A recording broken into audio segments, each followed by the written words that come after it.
Welcome to the STR Data Lab.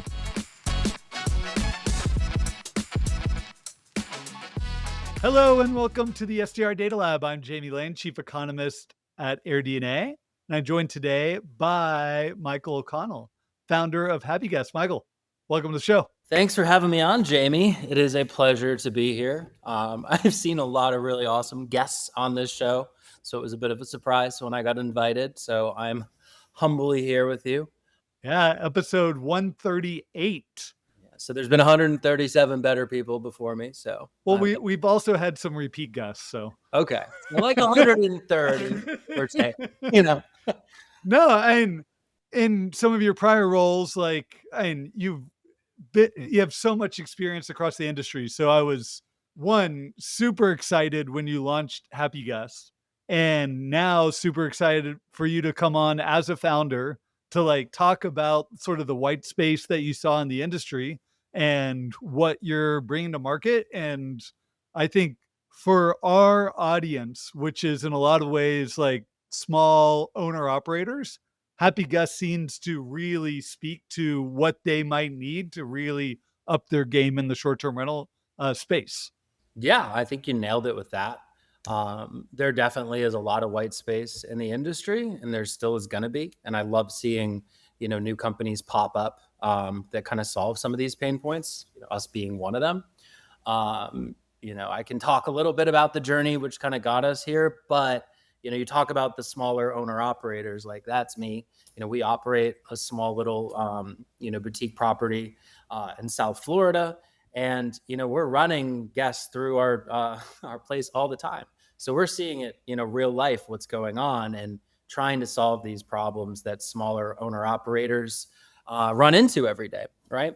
So that's been a huge part of the journey, is like feeling it, living it, breathing it. Like everybody at our company on the founding team has rented a room for a living and also worked on the tech side. So I think that's like a huge advantage, that we have, just seeing the ins and outs, guest communication, where the satisfaction lies, what's resulting in great reviews. So it's been an amazing journey. And, again, thank you for having me on. Yeah. So maybe let's start with what is Happy Guest?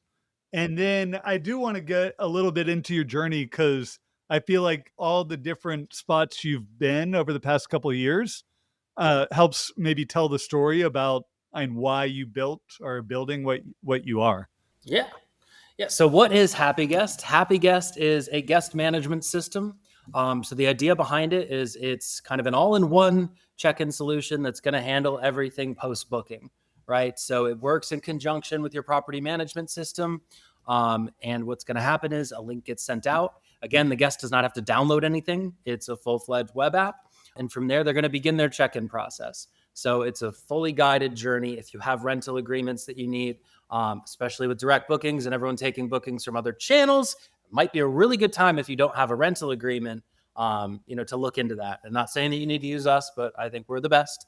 And then beyond that, any sort of, HOA forms, anything additional that guests need to complete, it's all in one kind of guided journey that's really thought out. There's a lot of color psychology in the platform as well.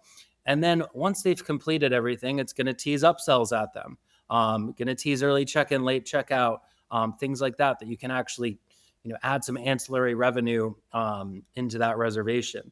And I think Jamie can talk to this now. Like I see a lot of operators coming in that are not seeing the same numbers that they might have had, last year or the year prior. And they're looking at historical data and their ADRs, they're dropping, their occupancy is dropping. So getting smart and trying to, pull the most amount of revenue out of a guest is more important now than ever, right? Yeah, and you see it with Airbnb's latest release, right? Like they see revenue slowing, especially in the core markets. Like, how can we pull more revenue out of guests, get them to book additional things, and like what better way to sort of do it directly with the guests than having them go through Airbnb, book it, and you not get a share of that. Yeah, no, absolutely. And it's a huge testament to that being, a tangible way to make money, right? They're not going to release a full product line and spend tens, probably hundreds of millions of dollars. $250 million. There we go. $250 million on something that, as just something that they came up with off a whim, right? McKinsey did a ton of research on this. There's dollars that your guests have. And I can kind of talk to this too. Like, a lot of people offer upsells, right? And they have it either, in a message in a platform like ours. And we could build the best piece of technology in the world. But if you're not reaching out to that guest and making them aware that upsells or any sort of concierge services that you offer are available, you're probably going to miss out on them. Because if the guest doesn't know that, they can book a tour, or, you can help them out with a restaurant reservation until they're checking in, or until they go see the binder, that's in the unit, you're probably going to miss that. So one thing that we do is when someone books, we're calling them up, right? And we're saying, hey, you coming into town to celebrate anything, right? Which is a pretty good leading question. And from there, like, we can kind of take that conversation down the road of like being almost a concierge, not the operator ourselves. So I find that to be a good tip. You don't even need to use our system. Anyone can pick up the phone, right? Yeah. And so what is it that you saw was sort of missing in the space? Because and if I go to check in, and sort of I get a message from Airbnb, I get a message from Vrbo, maybe if I'm booking direct, there's sort of guest apps out there that sort of require that I download something. Like Sonder has their own app that I have to use to check into their units. Seems like there's been a lot of downloadable apps that are sort of forced that you have to download. And I think if I look at my phone, I probably have 6 of them downloaded on my phone from different short-term rentals that I've checked into over the years. What is it that specifically that you were trying to solve here? Yeah. So if we take it back into the early days of those guest experience apps, they were all native apps, right? It's download this on your phone. And I'm sure you can remember the days of there's an app for that. There's an app and it was cool to go on there and download an app, because why? At the time, web apps did not have that functionality that is sufficient enough to do all the things that we need. Now we're blessed with the fact that in 2025, there's web apps out there, just Web3 apps that you click a link and then boom, they perform in many ways better than a native app. So your guest isn't downloading anything. It's literally just one click link. Their dates are going to be in there and they're rocking and rolling. And again, we're not the only, solution out there on the guest experience side. But what we did that's a little bit different is kind of open the doors up for an enterprise level guest communication, guest experience software system for the everyday host. Our pricing is a little bit different. We work on a consumption model. So if you have upsells in there, we're just taking a percentage of your upsells. There's no fee to come on board. There's no monthly fee. We have an annual membership fee for people that don't hit 10 reservations a year. Literally, I've not had to charge a single person that yet. It's almost like that credit card fee that, no one ever has to pay because they hit X amount. And, we only make money if you're making money. That's kind of, the premise behind it. And that's why we want to help you get online quicker. We have a white glove onboarding, team where if I gave everybody a blank slate, and I see this a lot with, other products out there, it's like, okay, great, I can get a guidebook, but then I got to put all my stuff in. What we do is we kind of hold your hand along that process and say, okay, here's your PMS. We'll integrate that in, give us 5 business days, and you come back to go online and everything's built out for you. We get your guidebooks 95% great. Everyone then goes back in and kind of edits things around. But actually coming back and seeing and looking at your actual listings in this beautiful guidebook, it goes a long way. And for me, it gets you making money faster and me making money faster. So that's kind of the premise there. Yeah. So, and maybe share with some our audience some of your history of where were you at before, and sort of, what are sort of the things you learned from some of those other companies and some of your other experience on how to make sort of the interaction with the guests, how to sort of solve problems for host property managers, that you're sort of implementing today. Yeah. So in my previous, roles, I've been in the industry, for years. I was at a marketplace app, which is a native app called Turno, for a number of years. And a lot of it was interacting with other vendors and kind of seeing what else is out there. And seeing some of these, guest experience platforms kind of rise up. And in my head, what I would see at a lot of these conferences is they didn't want to touch a lot of the smaller operators, right? And the reasoning behind that is, the enterprise level client, there's a lot of listings, a lot of money in that.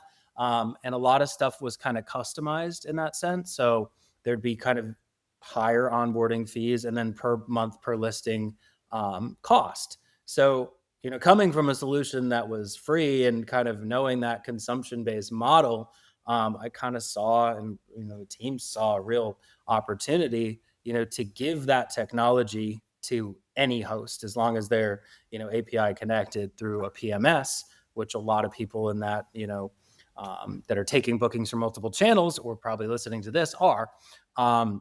So just a way for them to utilize, the same tech that, the companies like you just mentioned are using is huge. And it's working because we have people coming on, every day. Our customer sentiment, I think, is very high. And, we take feedback, very, very seriously. We're quickly adapting when things maybe aren't, working the way that, a host needs. We're easily, able to make changes. And that's kind of the beauty of being, bootstrap startup. Everyone on the team has a lot of experience, which has been huge. And we all have, years and years of industry experience as well. Yeah. So what does the team look like today? How many people are you guys up to? Oh God. There's quite a few. I can't count how many developers we have, which is embarrassing if any of you guys are watching it. But the core founding team, we have Rebecca, Kanan, Ben, and myself. And then we have now hired on a customer success team as well, which I saw as like the most important thing. Like, your customer service has to be amazing in this industry because, anything that happens, especially that's guest facing, like we are there. I take pride in having amazing customer service. Like, you can ask any of our customers. We are like right there to get back to you. I involve myself in that daily because I need to be in there. I need to see, what feedback are we getting from hosts? Where is there a possible pain point, that might be so minuscule that, something simple we can fix. Like, one thing I can even speak to, like these just small little things. A good example was when, listings came online, you would select the time zone that you were in, right? And for whatever reason, when building this thing, we didn't think to like associate the time zone to the actual property address and just pin it on Google. That way the time zones, are dynamic. What I didn't realize in the original building is, certain states practice daylight savings, and then other ones don't. So like these little tiny things where obviously that's just a go flip it back because now we're not in Pacific, we're in Western. But we had hosts who are like, what's going on? People are getting stuff an hour early. And it's like, you know what? Boom. And we got that changed in literally 23 hours. So our turnaround time on implementing, from even development to placing things into production is very fast. So we really take pride in that. And building out, one of the things too, like seeing, systems in the space, like certain companies have a lot of technical debt that have ramped up really fast. And, the VC route of raising money and just throwing a ton of developers, a ton of sales team and building really fast. What we really wanted to accomplish, which, I'm proud of at this point, is laying a really, really great foundation and going through UAT, going through our own guests using, versions of the software that, are not out there. Like if you look at our like if anyone wants to go book our place, they're going to go through a version of the system that is not out there yet, because I'd like to test it on our own guests, not on yours, because if something goes wrong with mine, I can suffer from that review. Now, granted, that doesn't happen very often, but we need to, make sure that we're giving you like the perfect solution. So that's big for me. Yeah, no, that's nice to hear in terms of how you guys are developing, and excited to see how it evolves. And also really interested, like talking about this point that you guys are trying to make better. Like it's this post book pre-check-in or during check-in process of like, there's sort of like this downtime of like people spend all this effort trying to find the spot they're going to book, then they book it, and then there's like maybe a few weeks or so between when they sort of book to when they sort of check in, and then where they're planning the rest of their trip, they're thinking about all the things they're going to do, and then you sort of get to this house, you've never been to it before, you don't know like where the front door is. You might be checking in at night. You don't know how to work the door code. Like you're fumbling around like, okay, what did I book through? Like, how do I get the check-in instructions? Like, did it come through a text, an email? Do I have to look through the app? Like, and then figure it out? Like, there's gotta be a better solution on like how to make it all work. Yeah. I No. assume. Yeah, no. And that's kind of what we're trying to accomplish every day, is create that kind of all-in-one flow from where, booking comes in, confirmation email comes, boom, there's my happy guest link. And from there, that's going to bring you all the way to checkout, right? That's your one-stop shop to get any information you need on checking in, where you're signing your rental agreement. Once you're in the unit, a lot of people we have the ability to embed videos.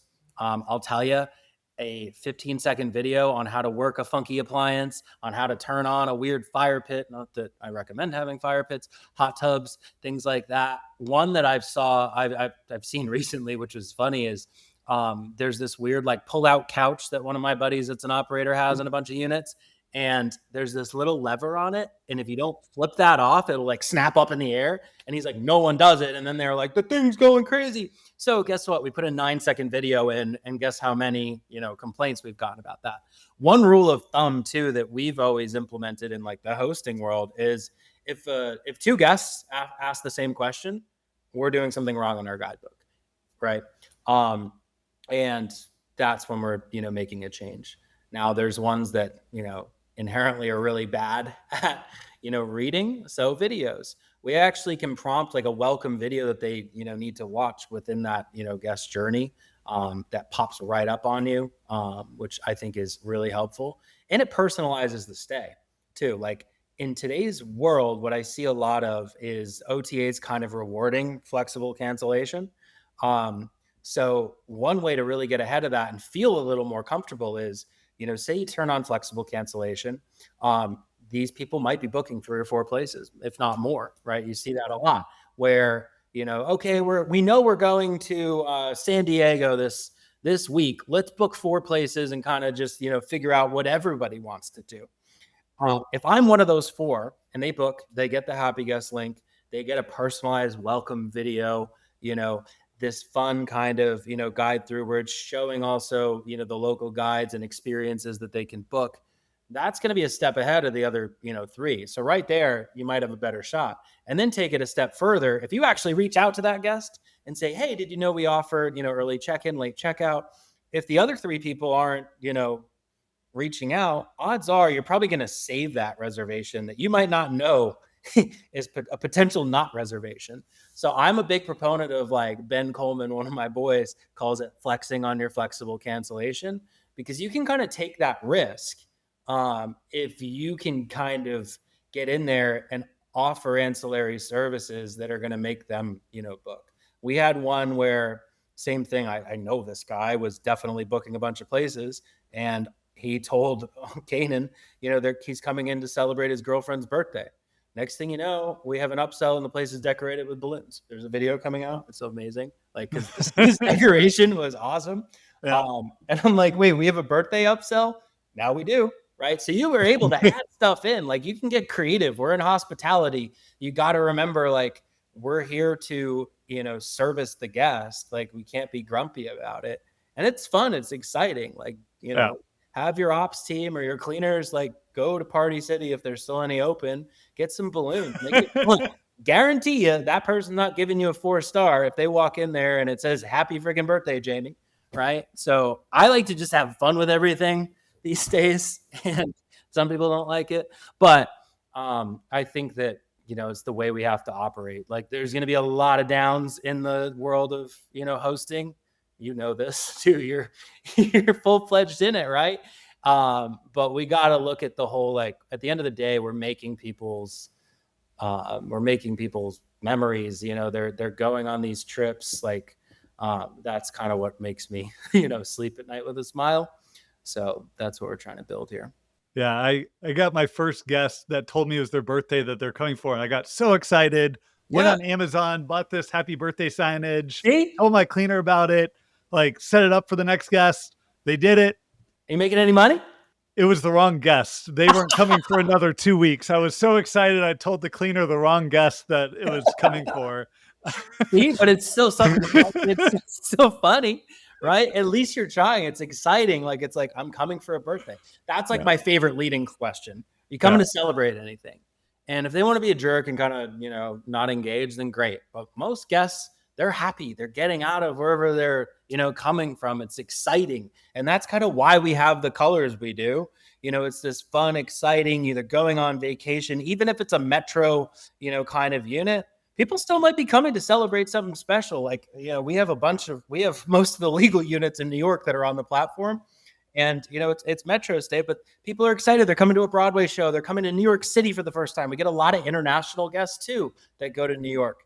And, that operator was a little weary about, kind of running that vacation rental style check-in. And like immediately 3 days after coming on board, he's like, I was wrong.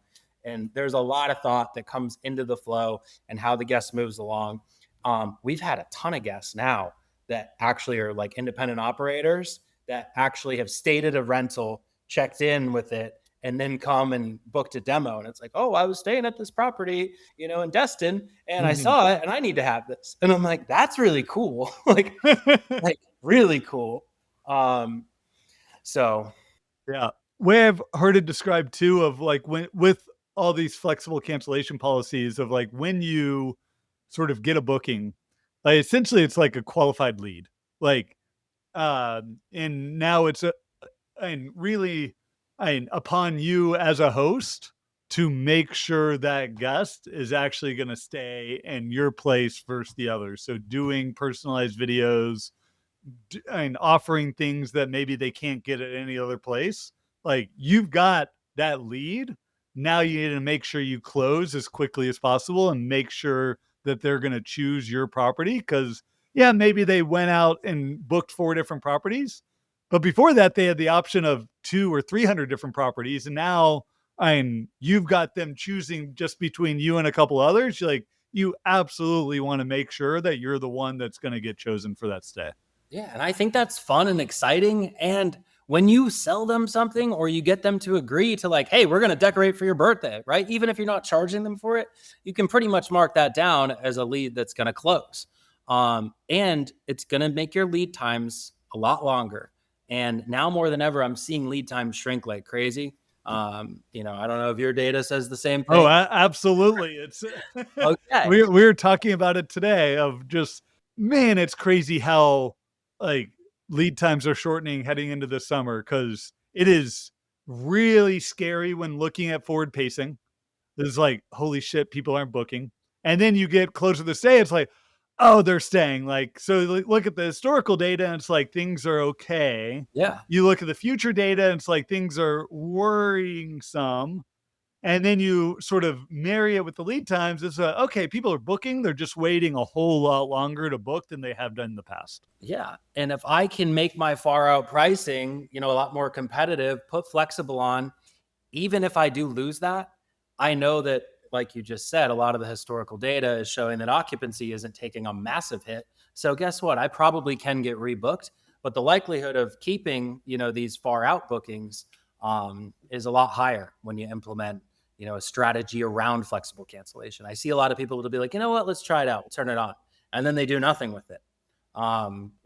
It's not going to be fun. And then they blame the fact, oh, flexible cancellation sucks. It's people just doing this. No, there's a potential that someone else that has a booking is fighting to win that one, right? And like you said too, it's like you're only competing against 3 or 4 other operators. You're not competing against the whole market. Like, I'd much rather be in that position 60 days out, 90 days out than, be 7 days out and be competing against, everything else out there. So it's just a different way of framing it and looking at it. And guess what? If you do it, you try it out and you're not good at it, or the market, like whatever, you can always flip back, right? If you're just like setting up birthday celebrations for people that it's not actually their birthday, like all right, maybe I'm just not good at this. That's classic. I like it.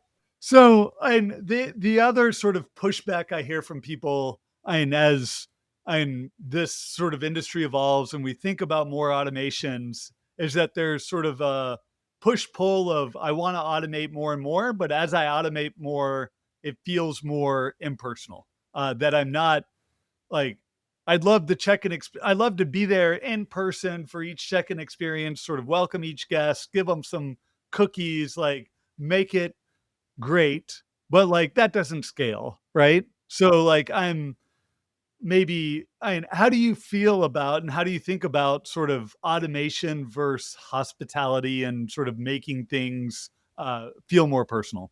Yeah, my philosophy on automation is you should automate as much as you possibly can to give you the time that you were spending on those, processes to actually become a hospitality professional, right? So if I can automate a bunch of stuff like, okay, getting rental agreements out, getting all the check-in instructions out, then I can spend time reaching out to guests. Then I can spend time, figuring out what experiences working with, local vendors in the town.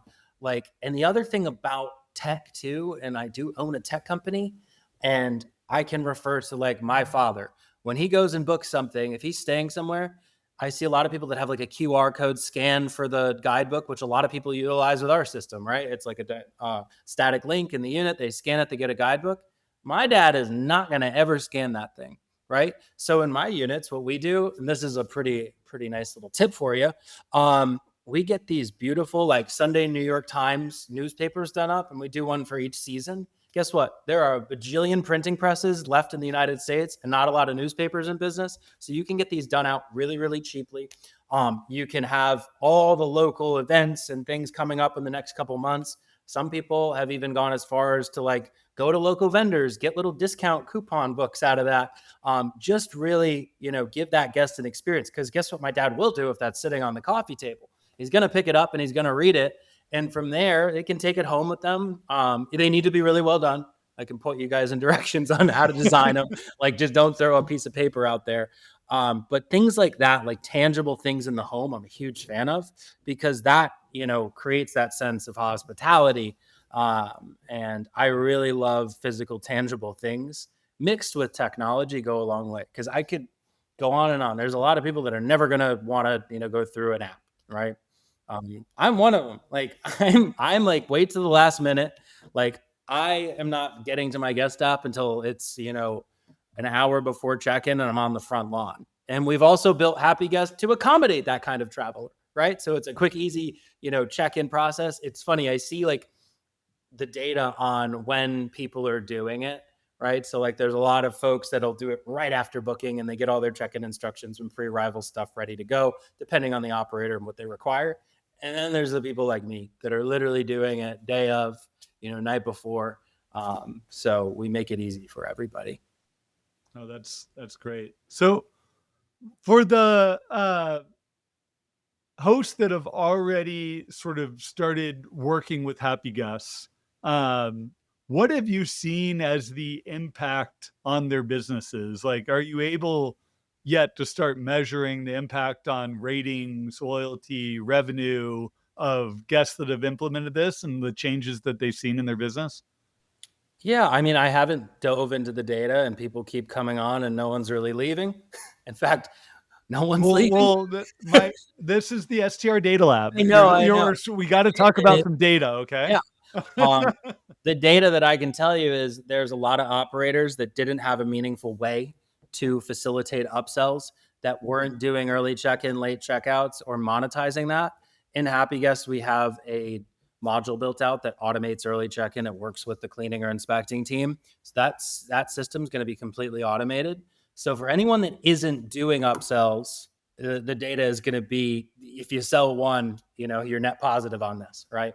So because we don't cost anything, we're going to take a cut of it, 10%, but that's found money. And especially if you're a manager, right? If you sell a tour, if you sell, anything, typically that's your money, right?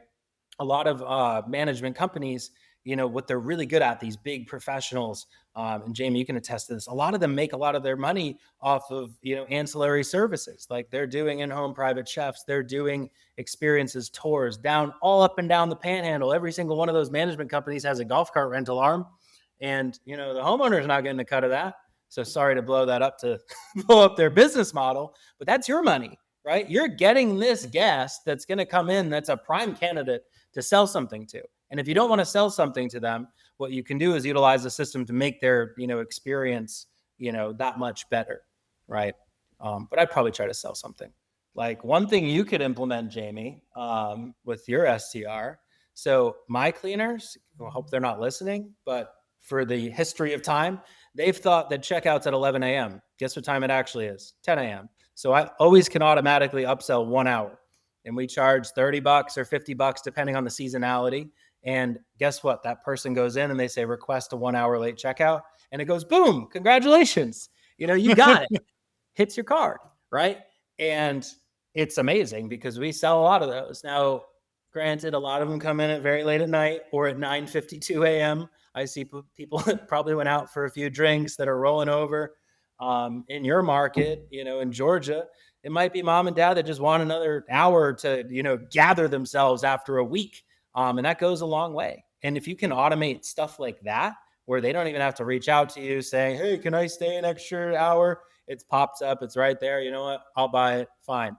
The automated early check-in is great for drive-in markets. So what happens is when the unit's available starting at 9 a.m., if there's, no one there, so at 9 a.m., it's going to then let the guests know that early check-in's available, and it's going to give them a slider on, the hourly rate. And it's like, if they want to pick it at, 1 p.m., great. They click it, buy, purchase it, ready to go. So things like that are just the simplest way to upsell.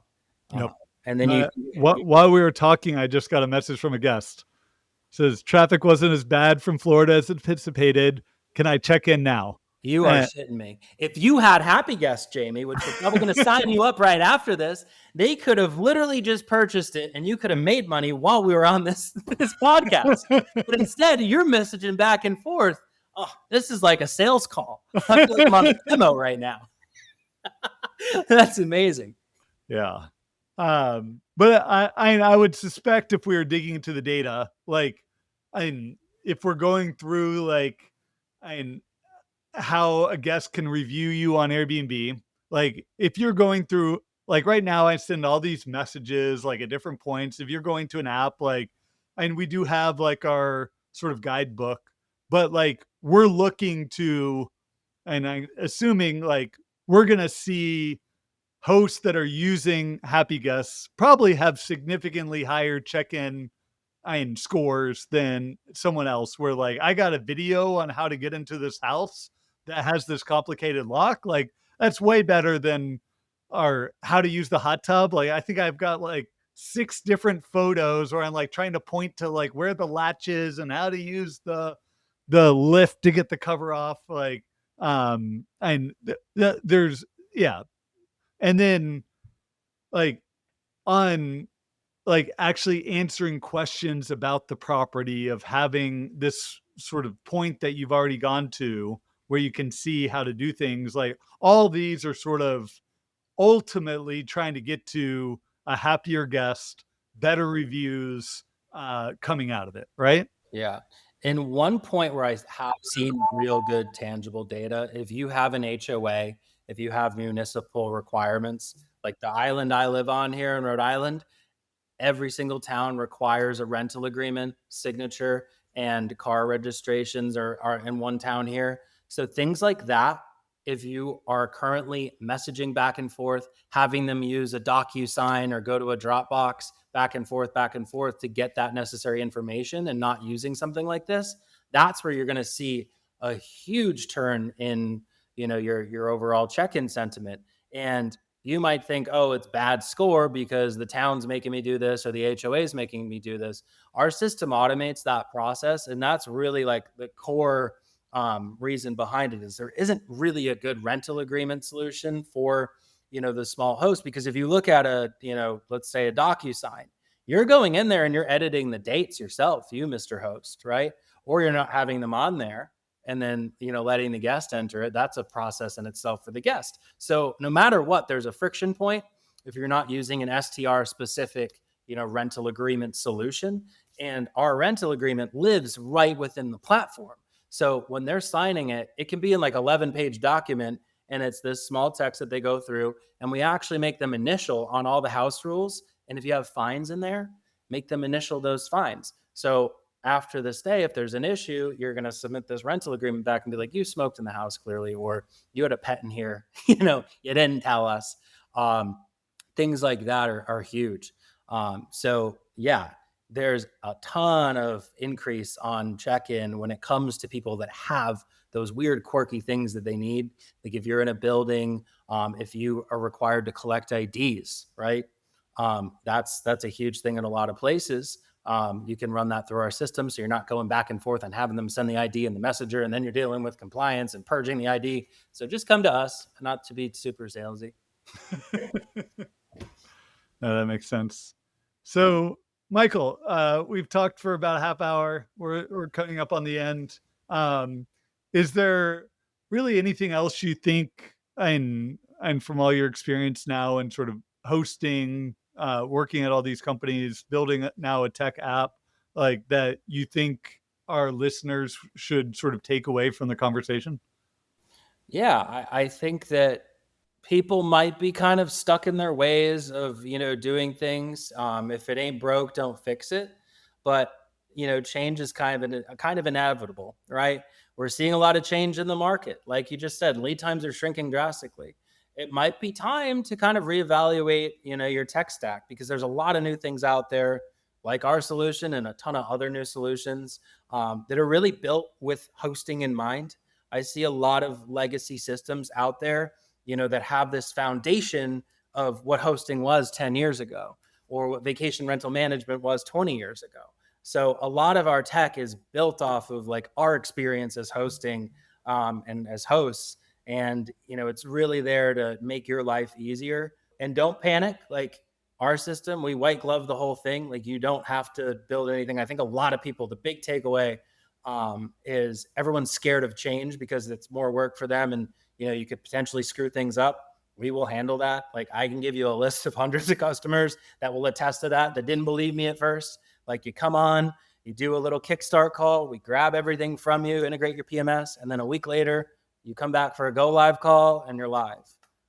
People think I'm lying, but maybe I'll make Jamie go through that after. I'll give you a free account. Oh, wait a minute. It's free for everybody. But, and we're here too as a resource. Like part of my job in this role has become not so much like, tech founder, but, support system. Like we have a really big community of, hosts now, and we're actually doing this really cool virtual conference that's specifically based around revenue rehab.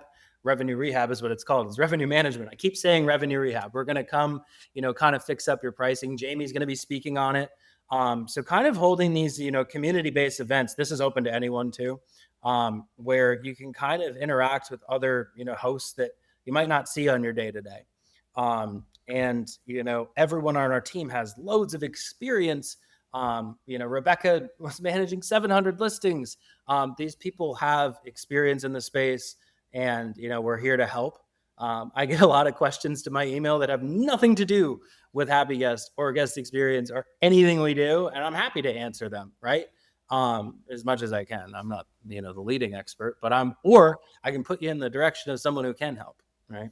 No, that's awesome. And I'm not sure when this comes out, whether I've spoken on revenue rehab or if it's already, if it's coming out, but you'll probably be able to get the recording, right? Yes.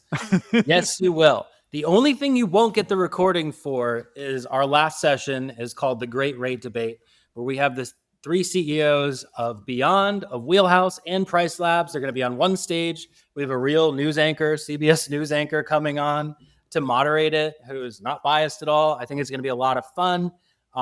And yeah, you should join. So that session's not recorded, but the rest of it is. It's 3 days, a couple hours a day. The best revenue managers in the world are going to be on it. And then you can also, learn from a lot of founders that have scaled from one listing to thousands. Are going to be talking. So it's going to be rad. for sure. Awesome. Well, Michael, this has been a ton of fun. Thank you so much for joining. Thank you, Jamie. I appreciate it. We'll have to get you on a demo. When do you want to book? Next week, tomorrow? I can just roll into it right now if you want to sign up for Happy Guest. Yeah, let's roll into it. Let's roll into it right now. All right. Thanks for having me on, man.